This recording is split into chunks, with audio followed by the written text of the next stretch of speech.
A lot of times when you do a drawing, you end up feeling calm and relaxed, and you feel centered and in the now.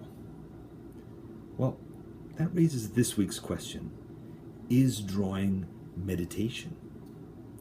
Let's ask a member of the Sketchbook Skool faculty, Prashant Miranda, who happens to be in India right now, the birthplace of meditation. Hi, Prashant. Hi, Danny. Prashant, so I wanted to ask you about the role that drawing has played in your life. And I wanted to begin by telling you, for me, drawing has, from the very time I started drawing when I was, an adult, drawing has had a meditative quality for me. And that's sort of the question I want to address with you, which is there a connection? Is drawing meditation? Because for me, I found that if I sat and drew for a while, afterwards I felt like my brain had gone to the spa for the day. It had been taken and the wrinkles had been rubbed out of it, and it was calm and relaxed and focused. And I personally have found that when I tried just traditional meditation, my brain wouldn't calm down. I got bored, I got fidgety. But with drawing, I'm able to stop. And I just wanted to know how you feel about that and whether you've had any experience, because I know you sort of had made a commitment to yourself about this topic. Yeah, for sure. Drawing is a meditative activity for me, for sure. Um, I think I consciously started meditating as a practice more than 12 years ago. But my drawing aspect that I've done as a practice started way before that. And I was introduced to meditation as a child. So I think it has happened in conjunction, drawing and meditation. But as you said, for me, meditation is, I mean, drawing as a practice is definitely a meditation because it immediately calms me down. It changes my the the thought processes in my head. Just my entire personality changes because for me, I may be, focused on something or may have been angry with something during the day, and I've realized that it's become a form of release.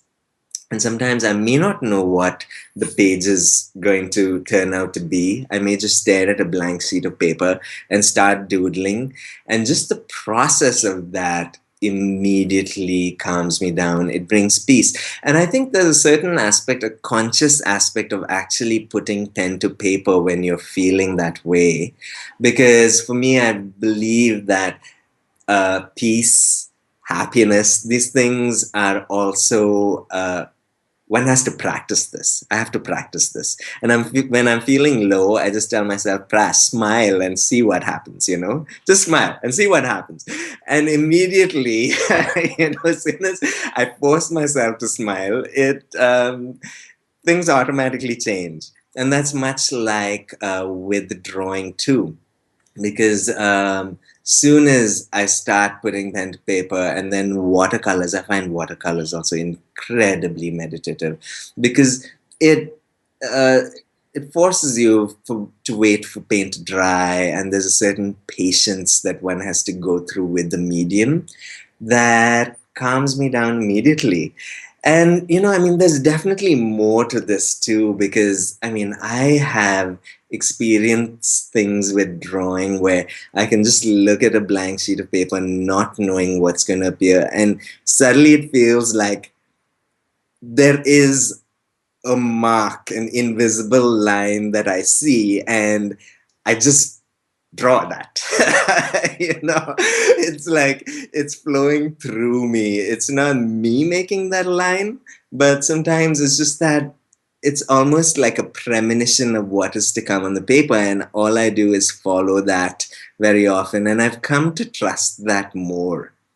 And it's a very beautiful thing that uh, I find it hard to explain, but it definitely comes under the aspect of meditation for me too, because I mean, it has become a practice, and over the years, have done a Vipassana course, been to ashrams, and just kind of explored various forms of meditation in that way. And for certain, drawing is part of it as much as walking is for me, as much as playing the piano is, or singing or cooking. And I think it's just one such extension. And will you ever say to yourself, "I'm feeling agitated," or "I'm feeling confused. Let me go and do a drawing. Let me go and do something to channel my mind"? Uh, Now it happens more naturally. Uh, but there are times when I consciously have to say, yeah, let me do a drawing. Then I go, oh my gosh, yeah, of course this makes sense. But yeah, of course there are times when I just say, pull out my sketchbook. But the beauty about it is my sketchbooks, as you know, is my best friend. So it's a companion that's here with me most of the time, or by my bedside, even when I go to bed, just in case I get an idea or a dream or whatever it is. So I think the natural affinity or association for me to reach out to my sketchbook has become a practice now for so long that it's immediate, you know? Yeah, and it's an immediate release for me. It feels like the most heartfelt, raw, um, innocent, creative release, because it's without barriers, or sometimes it doesn't feel like the ego has to get in, or it's like it's just a pure form, a pure translation of what's going on within me to pen and paper. And that's what I love about sketchbook and the aspect of meditation, because it feels like it's the most truthful, honest extension of what's coming out from me.